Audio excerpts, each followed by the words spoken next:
तो सबसे पहले हम वीडियो को स्टार्ट करते हैं तो हम आपको सबसे पहले दिखाते हैं। यहाँ पे हमने लगाया है आईटेल 4 किलोवाट का, जो मैंने आपको बताया था। ये IP54 इन्वर्टर है, सोलर इन्वर्टर। अच्छा, दूसरा हमने इसी आईटेल की इन्वर्टर की बैटरी लगाई है, इसी कंपनी की आईटेल एनर्जी की। ये बैटरी है 25.600 AH। ये हमने लगाया है इनका आग बुझाने वाला, और ये DC ब्रेकर है, ठीक है। और उसके बाद हमने वो स्टैंडर्ड के मुताबिक 4 इंची 14 गेज 25 किलो वाली नाली इस्तेमाल करी है। पीछे मटेरियल जो इस्तेमाल किया है 2x18 गेज का मटेरियल इस्तेमाल किया है, यही वॉकवे पे हमने इस्तेमाल किया है। और अगर सिस्टर की पाइपिंग दिखाएं तो वायरिंग की पाइपिंग तो देखिए पूरा पाइपिंग के अंदर एल्बो लगाई है। अस्सलाम वालेकुम, मैं हूं जुनैद जायद सोलर इलाइट सर्विसेज की जानिब से। तो आज वीडियो बनाने का मकसद है कि हम एक जगह पे मौजूद है शादी टाउन में। वहाँ पे ग्राउंड+1 बना हुआ है और इनके 2 मीटर है, और दोनों फ्लोर को हमको चलाना था। दोनों फ्लोर पर चलाने के लिए ये कह रहे थे कि एक यूनिट लगाएं 6 किलोवाट का, 5 किलोवाट की बैटरी। तो इनको एक दो बंदों ने ये भी सजेस्ट किया था, लेकिन हम आए तो हमने इनकी पूछा तो इन्होंने हमें ये बताया। फिर हमने इनको मशवरा ये दिया कि आप 2 यूनिट अलग अलग लगाएं, अलग अलग फ्लोर पे अलग अलग मीटर है तो अलग अलग। उसकी वजह यह है कि हर फ्लोर की अपनी बैटरी होगी, अपना यूजेज होगा, जिसमें जो बैटरी इस्तेमाल करनी होगी देर तक कर लेगा, इसकी जल्दी ख़त्म हो जाएगी, ख़त्म हो जाएगी, ताकि बाद में लोगों में ये इख्तलाफात ना पाया जाए कि तुमने बैटरी हमारी ज़्यादा इस्तेमाल कर ली है, तुम्हारा यूनिट ज़्यादा इस्तेमाल हो रहा है। तो इन्होंने ये बात समझ में आई, तो इन्होंने वही सिस्टम फ्लोर पर डिवाइड कर दिया। बैटरी 2.5 कर दी, इन्वर्टर तकरीबन 4 किलोवाट के 2 कर दिए। इनको इससे बेनिफिट ये हुआ 8 किलोवाट इनके पास सिस्टम लग गया, और 5 किलोवाट का बैंक लग गया, और इन फ्यूचर इंशाल्लाह बैंक बनाना चाहे तो बढ़ जाएगा। तो सबसे पहले हम वीडियो को स्टार्ट करते हैं तो हम आपको सबसे पहले दिखाते हैं। यहाँ पे हमने लगाया है आईटेल 4 किलोवाट का, जो मैंने आपको बताया था। ये IP54 इन्वर्टर है, सोलर इन्वर्टर। अच्छा, इस इन्वर्टर की खासियत ये है कि ये इन्वर्टर वाहिद एक इन्वर्टर है जो यूनिट रिप्लेस वारंटी देती है, ये वाली कंपनी। बहुत से बहुत इन्वर्टर आते हैं तो 3 साल 5 साल जो रिप्लेस वारंटी देते हैं, उसके पार्ट रिप्लेस होते हैं। मिसाल के तौर पर LCD ख़राब हो गई, BMS ख़राब हो गया, जो भी ख़राब हो गया, पोर्ट वगैरह, तो वो पोर्ट को निकाल के दूसरा पोर्ट लगा दें। एक वाहिद आईटेल है, और दूसरा हमने गुडवी में देखा है। गुडवी और आईटेल जो ये यूनिट दे के आपको दूसरा यूनिट मिलेगा, ठीक है। ये यूनिट को रिप्लेस का मकसद होता है पूरा यूनिट रिप्लेस। दूसरे ब्रांड में ये होता है कि यूनिट रिप्लेस का मकसद होता है कि जो पार्ट्स खराब होगा वो रिप्लेस करके देंगे, एक तो। दूसरा, हमने इसी आईटेल की इन्वर्टर की बैटरी लगाई है, इसी कंपनी की आईटेल एनर्जी की। ये बैटरी है 25.600 AH। अच्छा, इस बैटरी का जो बैकअप है, नॉर्मली लोड कहते हैं कि 2.5 किलोवाट आवर। 2.5 किलोवाट आवर का बैकअप नहीं होता, इसका बैकअप होता है असल में, अगर पूरा 2.5 किलोवाट का लोड डाले तो ये लोड कैपेसिटी होती है, इससे ऊपर जाएगा तो बैटरी ट्रिप हो जाएगी रात के टाइम जब बैटरी पे होता है। इसका जो असल बैकअप होता है कि जो आपके पास यूनिट मिलते हैं 2.2 या 2.1 यूनिट इस्तेमाल कर सकते हैं, कुछ रिजर्व छोड़ना पड़ता है। उसके बाद अगर आप कुछ परसेंटेज छोड़े भी है कि भाई रात को लाइट जाए तो बैकअप पे बचे, तो असल जो इसका इस्तेमाल है 1.6 के यूनिट की इस्तेमाल होते हैं। 1.6 किलोवाट का इस्तेमाल अगर हम देखें तो वो है जो नॉर्मली लाइट और पंखों में तकरीबन 3 से 4 घंटे चला देता है, सही है। उसके बाद हमने यहाँ पे इनका ये लगाया है MTS। ये है MTS, मैनुअल ट्रांसफर स्विच। बीच में बंद होगा, ऊपर ग्रेड हो जाएगा, इधर भी बीच में बंद होगा, ऊपर ग्रेड हो जाएगा, और ये वाईफाई वाली प्रोटेक्शन लगाई है।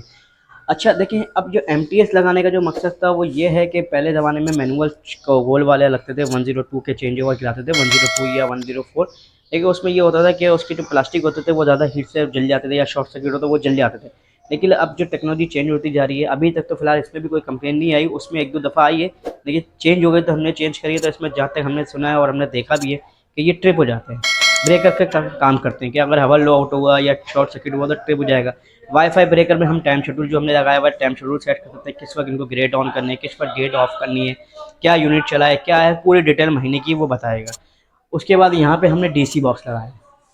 ये DC बॉक्स हमने अलग इसलिए लगाया है कि कुछ भी मसला हो तो AC अलग होना चाहिए, कोशिश करें DC अलग हो। ये हमने लगाया है इनका आग बुझाने वाला, और ये DC ब्रेकर है, ठीक है। अब ये जो हमने जो DC ब्रेकर जो सिस्टम इसको अलग करने की सबसे बड़ी वजह ये थी कि अगर हम उसी के साथ, हालांकि हम देख सकते हैं हमारे पास जगह है, लेकिन हमने खुद ही अलग किया ताकि DC में सबसे ज़्यादा आग का मसला होता है। अगर DC में अल्लाह ना करे कभी आग लगे तो वो सिर्फ DC ही डिस्टर्ब हो, AC साइड आपकी डिस्टर्ब ना हो। AC में कोई इतना बड़ा मसला नहीं होता, अल्हम्दुलिल्लाह शॉर्ट सर्किट हो तो ट्रिप हो जाता है, लेकिन DC उड़ा देता है। अब यही यूनिट हमने ऊपर लगाया, वहाँ से फ़र्क ये है कि बैटरी नहीं लगाई, सही ना। तो वो हम आपको ऊपर चल के दिखाते हैं। अब हम इनके फर्स्ट फ्लोर पे आ गए हैं, ग्राउंड+1 बताया था, जैसे कि आपके फर्स्ट फ्लोर पे आ गए, और मैंने आपको बताया था फर्स्ट फ्लोर पे भी सेम चीज़ लगाई सिवाय बैटरी के। तो हमने इन्वर्टर वही इस्तेमाल किया, सही है, आईटेल एनर्जी का। DB बॉक्स भी हमने अच्छा इस्तेमाल किया है, वही सेम चीज़ है, MTS इस्तेमाल किया है, वाईफाई ब्रेकर इस्तेमाल किया है, ठीक है। और वही सेम चीज़ हमने यहाँ पे DC बॉक्स में भी इस्तेमाल करी है कि DC का एक ब्रेकर और आग बुझाने वाला, और प्रॉपर चैनल के अंदर लेकर आए हैं। आपको दिख रहा होगा कोई तार नहीं नज़र आ रहा होगा, इसके अंदर भी तार हमने यहीं से अंदर से लेके गए हैं। तो हमने DC का वायर, ये प्रॉपर जर्दा का पाइप इस्तेमाल किया है, ये देख लें प्रॉपर पाइपिंग में लेके गए हैं, और गैस क्लिप वगैरह लगाए हैं, ठीक है, तो हम ऊपर चल के आपको स्ट्रक्चर भी दिखाते हैं कि हमने स्ट्रक्चर कैसा बनाया है, कौन से पैनल किस तरह लगाए हैं और डीसी की वायर किस तरह उतारी है। तो चलिए ऊपर चलते हैं। जैसे कि हम इनके टॉप पे यानी कि रूफ टॉप पे पहुंच चुके हैं, छत पर, ठीक है ना। जहाँ पे हमने 8 सोलर पैनल का एलिवेटेड स्ट्रक्चर बनाया है, जिसपे हमने हाई मो एक्सटेंड 645 वॉट के 8 सोलर पैनल लगाया है एलिवेटेड स्ट्रक्चर। स्ट्रक्चर हमने स्टैंडर्ड के मुताबिक इस्तेमाल किया है, जो हमारा स्टैंडर्ड है 4 इंची 14 गेज 1250 वाला ग्राम का गार्डर 2x18 गेज का वॉक पे सीढ़ी सपोर्ट है, सही ना। तो सबसे पहले हम नीचे ग्राउंड से स्टार्ट करते हैं। तो ग्राउंड पे हमें आपको दिखाऊं सिविल पैड बनाए हैं, सही है। नीचे बेस प्लेट लगाई है 7 inch by 7 inch 6 mm rubber Boulding करके वाटर प्रूफिंग केमिकल लगा के, उसके ऊपर भी हमने ये पैड्स बनाए हैं। पैड्स हमने राउंड बनाए हैं ताकि आपको हम बताते रहते हैं कि गोल कर गोल बनवाया करें। तो मैं आपको चकोर भी दिखाता हूँ। ये देखें, ये है गोल। ये बंदा चल रहा है नंगे पाँव अक्सर हो तो ये लगेगी कम। अब मैं चकोर दिखाता हूँ आपको, क्योंकि हमने एक जगह पे चकोर बनाया ना यहीं पर ही, क्योंकि वो वॉल के साथ था, वो किनारे पे था तो हमने इसको इतना वो नहीं किया। अगर ये देखिए कि सेंटर में होता और बंदा चल रहा हो तो ये बहुत ज़्यादा चोट लगती है इससे। तो गोल होता तो पाँव स्लिप हो जाता है। और उसके बाद हमने वो स्टैंडर्ड के मुताबिक 4 इंची 14 गेज 25 किलो वाली नाली इस्तेमाल करी है।